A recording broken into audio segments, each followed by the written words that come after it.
दोस्तों, प्रधानमंत्री नरेंद्र मोदी बिहार पहुंचे थे, ये सबको पता है। रोड शो हुआ, वो सबको पता है। आपने अलग अलग न्यूज चैनल पर वाहवाही देख ली होगी। बताया गया होगा कि नरेंद्र मोदी साहब की लोकप्रियता में इजाफा हुआ। पहले उन्हें 1000 लोग पसंद करते थे, अब 2000 पसंद करते हैं। पूरा बिहार ऐसा समूचा टूट पड़ा था, देखना चाहता था एक झलक उस नायक की जो ऑपरेशन सिंदूर के बाद सबके सामने आए। तमाम चीजें हो गई। अब मैं मात्र 30 सेकंड की एक वीडियो दिखाने जा रहा हूं। उस 30 सेकंड की इस वीडियो को देखने के बाद यकीन मानकर चलिए, बीजेपी के नेताओं को रात को नींद नहीं आने वाली। वजह क्या है? वजह यह है कि सच्चाई और झूठ में फर्क आज आपको समझ में आ जाएगा। जिन तस्वीरों को दिखाने से इस देश की मीडिया डर रही थी, घबराती है, थर-थर कांपती है, वही तस्वीर आज आपको दिखाने जा रहा हूं।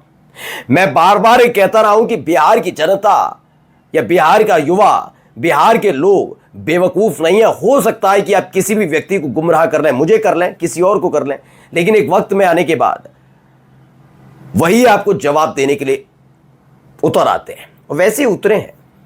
बिहार की जनता ने देखा है कि कैसा शासन बीजेपी के कार्यकाल में रहा। और खास बात क्या है, बिहार के लोगों में, बिहार के बच्चों में, बिहार के युवाओं में यहां से सबसे ज्यादा आईएएस और आईपीएस चुने जाते हैं।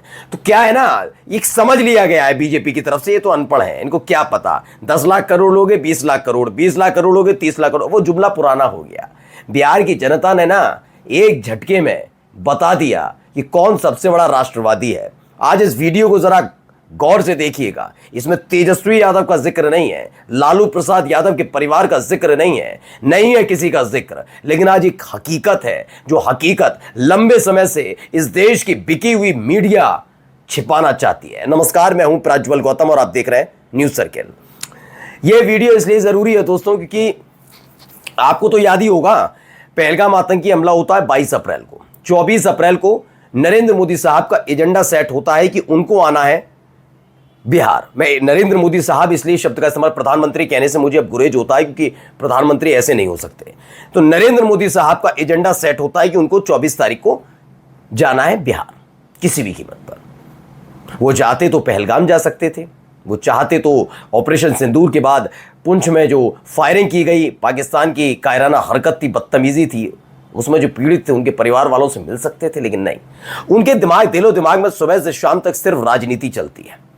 मैं फिर बता रहा हूं, इस देश के प्रधानमंत्री को सबसे ज्यादा गुस्सा पिछले साल 2024 में लोकसभा चुनावों के नतीजे के वक्त आया था कि इतने जुमले, इतना बेवकूफ बनाने के बाद भी 400 पार वाला मेरा सपना पूरा क्यों नहीं किया इस देश की जनता ने? क्यों किया नहीं? ये करने से गुरेज नहीं करते जो लोग सोचते हैं ना आत्मा है, अंतरात्मा है और महात्मा है। कुछ नहीं है ये सिर्फ राजनीति। सुबह से लेकर इस आदमी के शाम तक ये और अमित शाह दोनों के दिमाग में सिर्फ राजनीति चलती है। और ये बिहार की जनता अच्छे से समझ गई। मैंने कहा ना, जो राज्य सबसे ज्यादा आईएएस और आईपीएस देता हो तो वो बेवकूफ राज्य तो होगा नहीं। आपने समझ रखा हो, गुमराह कर सकते हो एक समय तक, लेकिन अब बिहार की जनता समझ गई है। तभी जैसे ही बिहार में पहुंचे नरेंद्र मोदी साहब, तो अलग अलग न्यूज चैनल दिखाने लगा, ओहो इससे बेहतर तो कुछ नहीं, ये तो है। पहले तो उसी मुद्रा पर मेरा सवाल था कि कैसे ये मुद्रा है। पहले आप एक वीडियो थोड़ा सा देख लीजिए, 10 सेकंड की एक वीडियो दिखा रहा हूँ, वीडियो देखिए। बिहार की राजधानी पटना से ये तस्वीरें आप देख रहे हैं प्रधानमंत्री नरेंद्र मोदी के रोड शो की। प्रधानमंत्री नरेंद्र मोदी,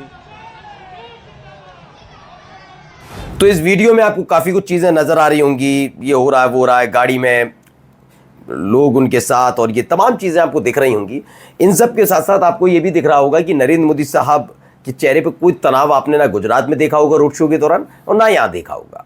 अच्छा, हमने क्यों किया? अगर आप, चूंकि भाई बिहार और मैं पूर्वांचल उत्तर प्रदेश का हूं, मैं उत्तर प्रदेश का जिक्र करता हूं। उत्तर प्रदेश और बिहार में एक समानांतर स्थिति ये है, हम दोनों एक क्लोज क्यों है? हमारे यहाँ जो युवा हैं वो पढ़े लिखे हैं, वो क्रैक करते हैं ऐसा एग्जाम जिसको देने में ना पसीने छूट जाते हैं। तो पढ़े लिखे वर्ग के लोग हैं। आप कितना ही उनका मजाक खिल्ली उड़ाते रहें, ठीक है ना, कुछ नहीं होने वाला, ठीक है।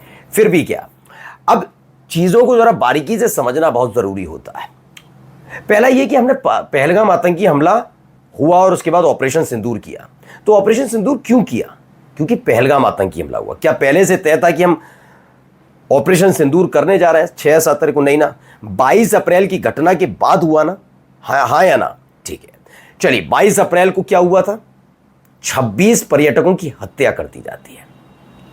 26 पर्यटकों की हत्या कर दी जाती है। उस पर सवाल पूछे जाते हैं तो राष्ट्रद्रोह हो जाता है कई लोगों के खिलाफ कि राष्ट्रद्रोही हो। ऑपरेशन सिंदूर होता है। जब ये गुजरात गए या फिर ये बिहार गए तो उन्होंने क्या किया? आपने कभी सोचा है कि ये जाकर वहां क्या कर रहे थे?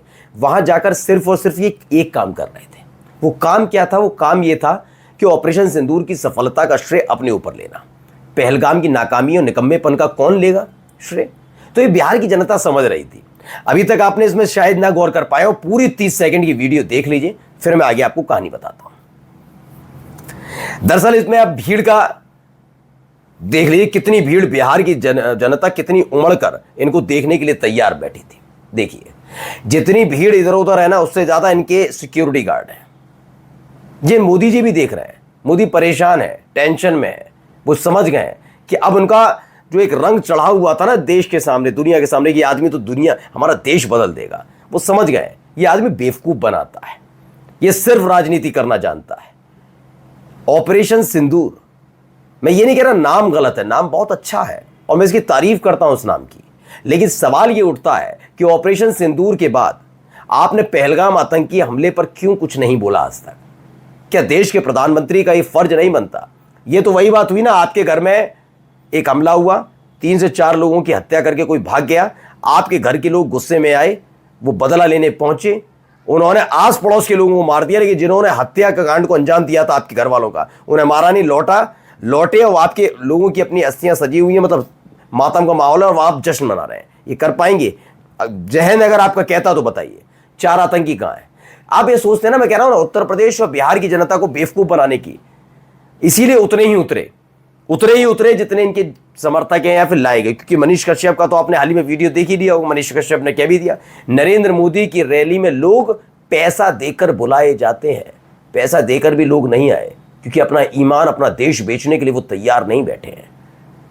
वो समझ गए ये आदमी अब देश को बर्बादी की तरफ ले जा रहा है। ये आदमी सिर्फ इतना आत्ममुग्ध है, ये पहला प्रधानमंत्री है जो अपने नाम का जिक्र बार बार करके माहौल बनाता है। ये शुरुआत में अच्छा लगता था, मोदी से डरते क्यों है? कोई नहीं डरता अब आपसे।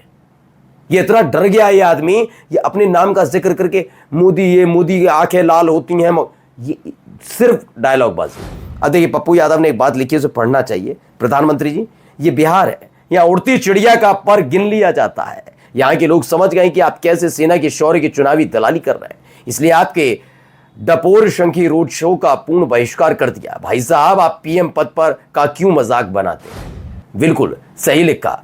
पप्पू यादव का ये बयान अपने आप में बहुत महत्वपूर्ण हो जाता है, क्योंकि आपने कभी कुछ किया नहीं और बीजेपी के जितने नेता हैं उन्होंने कितना शहीदों का अपमान कर दिया, ये देखा ही बिहार के ही सम्राट चौधरी से लेकर विजय सिन्हा तक। फिलहाल ये फंसे हुए हैं, ये डरे हुए हैं, इन्हें चुनाव जीतना है, चाहे कितनी ही कुछ भी बड़ी घटना हो जाए, इन्हें फर्क नहीं पड़ता, क्योंकि इनमें गैरत ही कहाँ है। नमस्कार।